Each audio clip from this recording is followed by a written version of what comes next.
Hey there, my lovely peoples. Welcome back to our channel. Today I am excited to share a creative journey with you as we transform a simple cardboard box into a vintage treasure. But before we dive into the crafting process, let's take a quick peek behind the scenes. Now that you have seen the setup, let's jump right into the main star of our project, this plain cardboard box. I have carefully selected this box for its perfect size and sturdiness. It's not that sturdy, but still. It's time to turn this ordinary box into a vintage aesthetic masterpiece.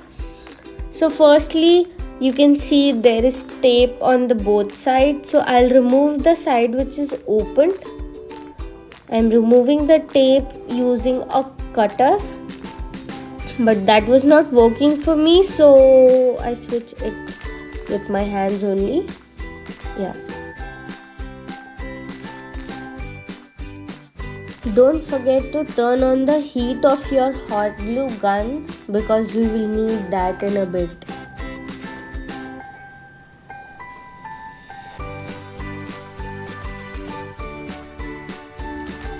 The first step is to unleash your creativity. I am drawing intricate patterns on the box like swirl kind of, adding that vintage touch like a wavy swirly pattern.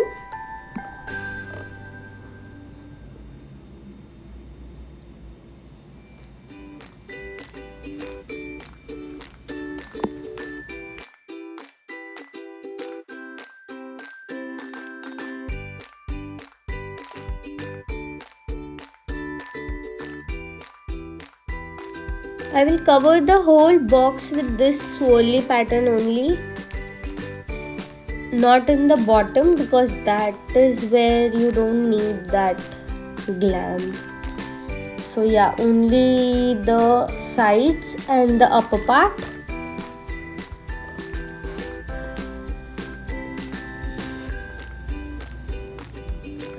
Make sure you're continuing your patterns on the sides, like it should not be uneven.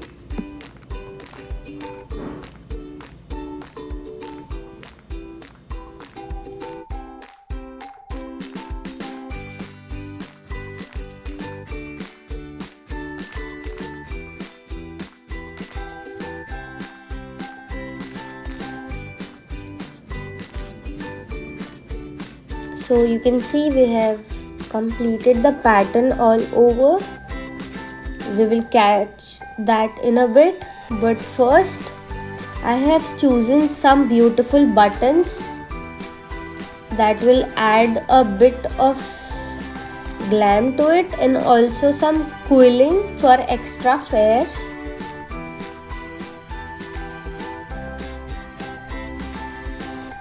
I have chosen a subtle color like grey because I don't have white strips. I would go rather with white, but I was not having that, so I'll paint it off later. But yeah, I have chosen the lightest color I could see in the strips.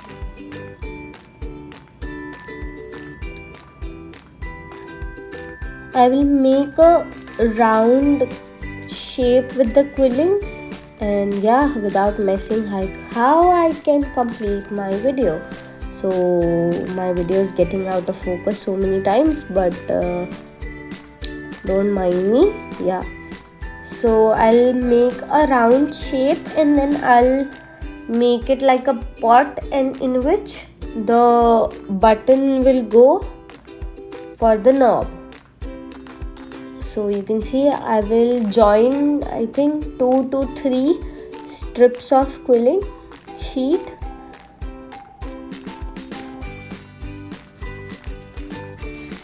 And gluing and securing it properly.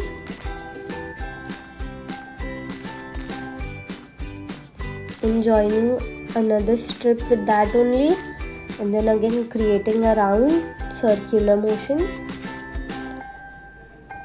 If you have any ideas you want to see me do quilling, you can tell me in the comment section. Yeah, so we have kept that in a side, and grab your hot glue gun and let's bring these patterns to life. Carefully follow the lines we have drawn, securing the button in the place. We'll later on add it. The hot glue adds a textured and dimensional effect to our vintage design, so it will look like a 3D pattern kind of, and it will add some textures also to it.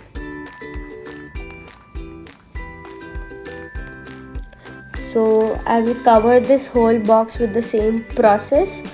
Just follow the lines and you are done. It's as easy as that, simple. But yeah, I have selected hot glue gun because it gives texture. It's not even properly, like you can see the dents, you can see the uneven application. That's what I was going for. If you want perfectly even, so like 3D design sort of, so you can go with the molding clay also. Make some what it can be called, like a swirl kind of with the clay, and then add it on with the glue. That will also work, and this will also work. Depends what kind of design you are going for.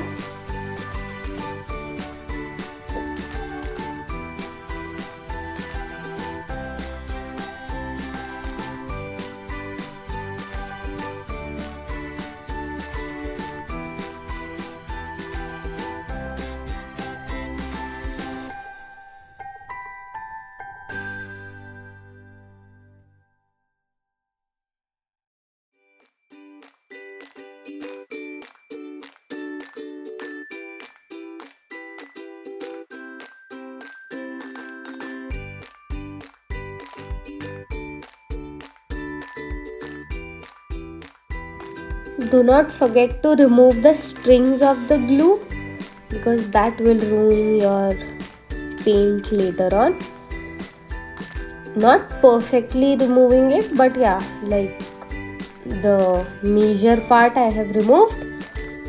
So now let's find the center for our knob, because precision is the key here. So once measured, it's time to finish off the knob. So yeah, I'm pointing out the center and then finishing the sides which are left with the hot glue, and I'll go with the finishing part of the knob, curling it.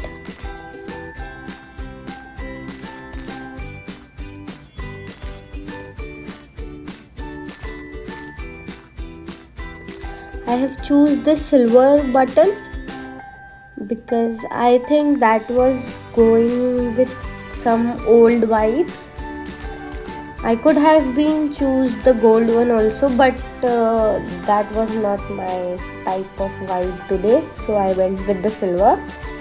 And see, I messed it up, whole 12 comma.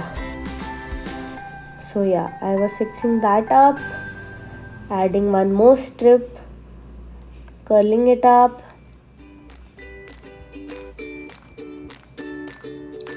Like you have to go just in a circular motion and it will be created. Joining that end, and that's it. Now I'll remove it from the tool and making a small hole kind of to add the button. See, it's a perfect round shape, and I'll place the button inside it. Yeah.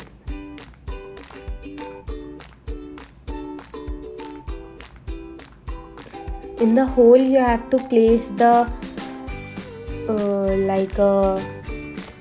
end part of the button and then the front. Sorry, I'm little bit out of frame, but I was not sure what I was doing. and trying to. So yeah.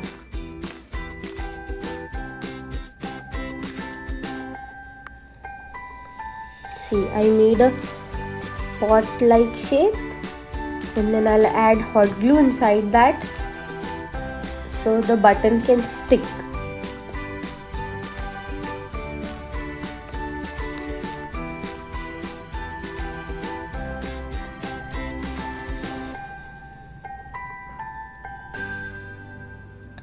So as you can see, the button has been stuck into it properly.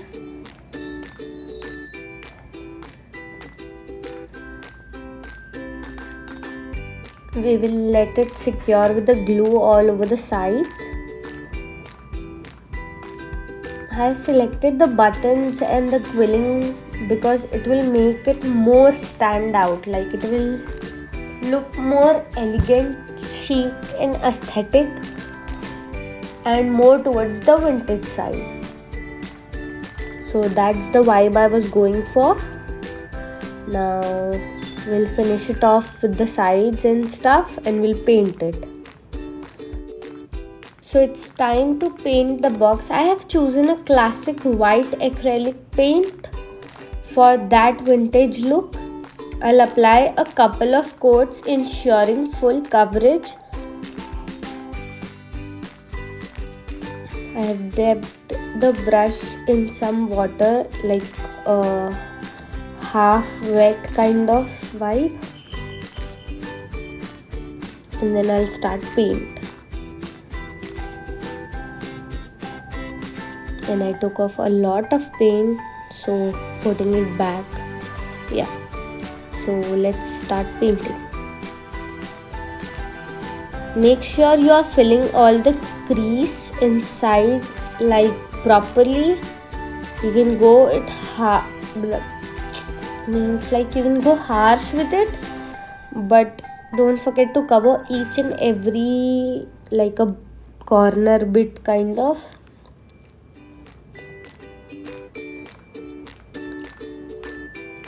I have gone with like a 3 to 4 coats of white acrylic. You can add gesso first and then you can also apply the color, but I went direct with the color because my base was already a grayish white kind of cardboard, so that's why I didn't apply gesso. But yeah, you can go for it. Make sure you have covered it fully and properly, like an even coat each side.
Now I'll dry the coats with dryer because I need to do the process fast to show you guys. You can air dry it also, so I went with the dryer instead.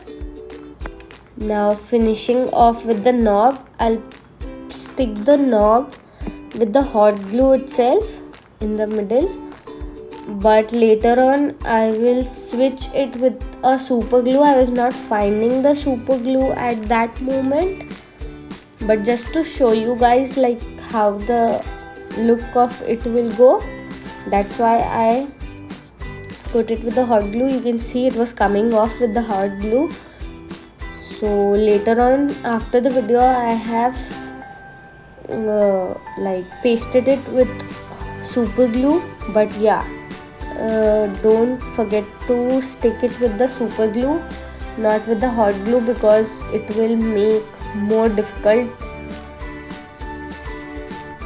to you guys. Yeah, and now let's seal the deal with a layer of varnish. This not only protects our creation but also adds a sheer sheen to it, like a glossy touch, and our vintage treasure is starting to take shape.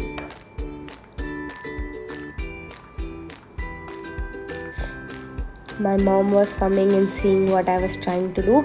Yeah, and I have chosen a black paint dried brush, so it will give some more texture to it. I'll show you in a bit. But yeah, it was looking like purely vintage, rusty, dusty, like that.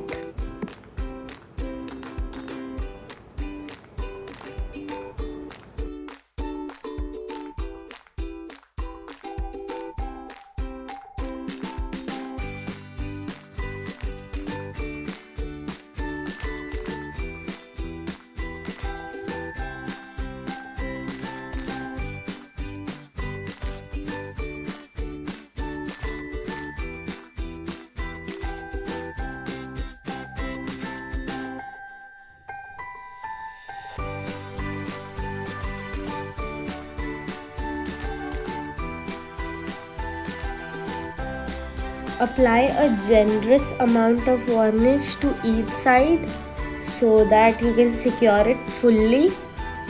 I have left the base. You can paint it with white also, and or just leave it like that. It doesn't matter. Yeah.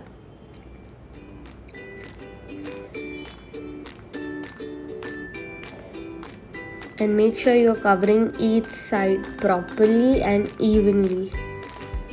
So I did that, drying up with the dryer for a fast process.